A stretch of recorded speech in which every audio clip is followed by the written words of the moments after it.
Uma de nossas amigas, inscritas em nosso canal Consciência Desperta, nos manda uma mensagem um pouco angustiada porque diz que não consegue dormir longe da mãe.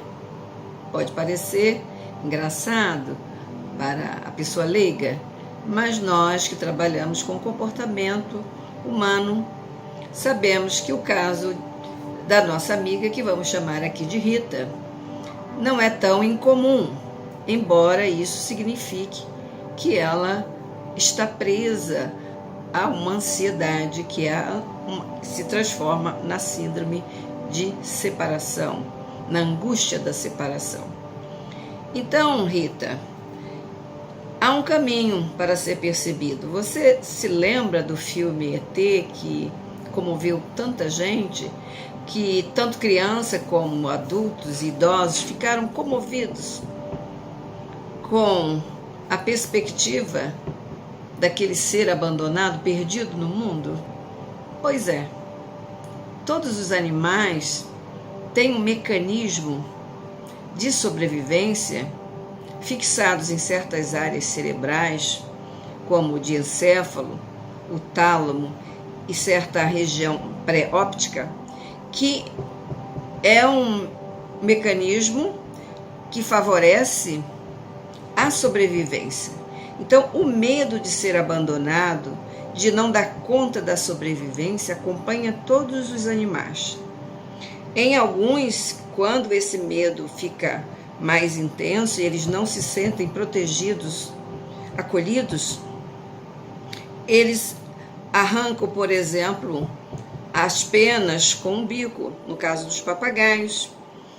Há animais que choram, há pequenos roedores, por exemplo, que ficam muito inquietos e emitem sons lamentosos que a mãe percebe e procura imediatamente acolhê-los através de lambidas, de toques, para que eles se sintam mais calmos.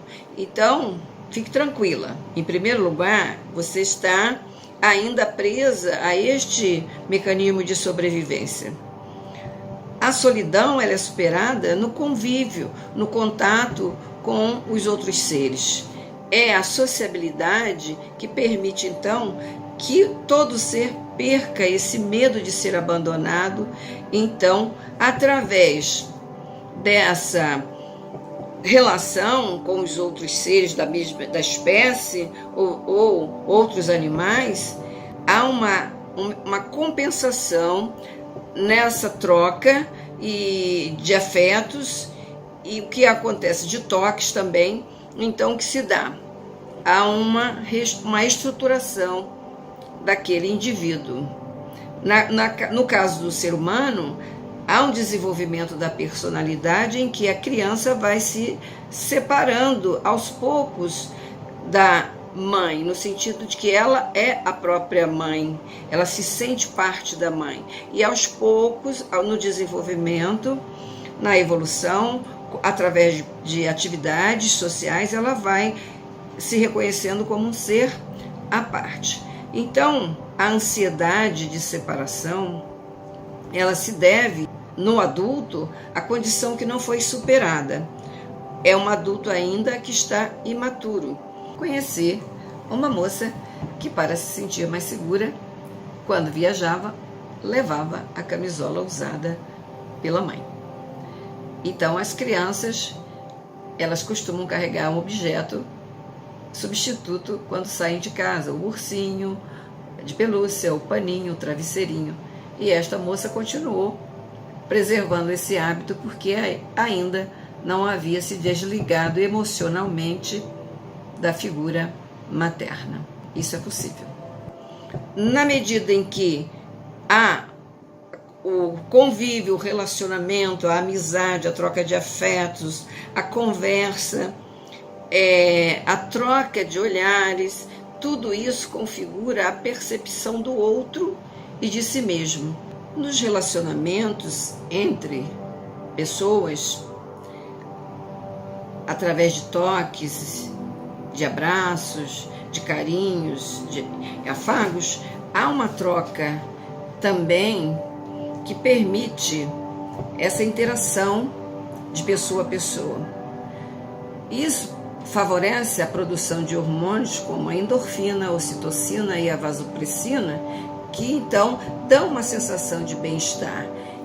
Assim, nós podemos verificar que aquele medo do abandono, o medo da solidão, vão se transformando pelas atividades de interação social, vão se transformando então em mais segurança, e isso traz bem-estar, que é um caminho para a felicidade pessoal. Nós somos seres biopsicossociais, então dependemos uns dos outros para estarmos também de um modo confortável neste mundo. Assim, minha amiga Rita, é preciso que você passe por um processo terapêutico com um bom profissional para recuperar essa fase sua que está lacunada, e você se permita, então, através de práticas e atividades terapêuticas, desenvolver esse seu aspecto de mais segurança. Então, através da sociabilidade, da permuta de toques e afetos, nós então conseguimos nos encaminhar na vida. Todos nós somos assim. Então, esse medo de abandono, de não sobreviver, ele é superado e a solidão desaparece, e se traz então uma outra formação, que é a capacidade de a pessoa se sentir mais segura. Ou seja, ela é capaz de lidar com a sua questão vivencial e ser responsável pela sua sobrevivência. No caso, todo ser humano ele é ao mesmo tempo dependente, interdependente e independente. Para cada momento da vida há uma necessidade de ter uma adaptabilidade, de conviver com esses três aspectos das interações humanas. A pessoa que ficou imatura, que ela ficou sem o desenvolvimento ou prejudicada em uma determinada fase da maturidade dela, psicossocial, psicoemocional, ela então tem muitas dificuldades de se sentir uma pessoa mais segura, ela tem baixa autoestima, inquietações, insônia, enfim, ela se sente um pouco torturada, inquieta, nunca está muito bem consigo mesma aí no ambiente em que está. E muitas delas, às vezes, fazem um esforço enorme para provar que existem, porque que são eficientes, que são capazes, até porque muitas vezes se sentiram abandonadas, ou numa família grande, elas não se sentiram percebidas como pessoas significativas, importantes, ou não receberam a atenção e o afeto. E todos nós que trabalhamos com seres humanos, com comportamento, que trabalhamos com a atividade que ajudam outros seres, sabemos que para o desenvolvimento de uma pessoa mais saudável, que tenha homeostase, um equilíbrio maior, psicoemocional, ela precisa receber atenção, cuidados básicos e também carinho. As pessoas que lidam com crianças, com jovens, devem procurar dar esse suporte de carinho, de atenção, de conversa, de acolhimento, para que esta pessoa vá se formando de um modo que a sua estrutura de personalidade tenha mais segurança, mais estabilidade. Então, Rita, sugiro que procure um terapeuta, um bom profissional, um psicólogo, que possa ajudar você a perceber que a sua vida tem um contínuo, que as experiências passadas podem ser transformadas em outros aspectos e você possa tocar a sua vida adiante de um modo mais seguro, com mais autoestima. Sucesso aí na sua empreitada terapêutica. Um abraço.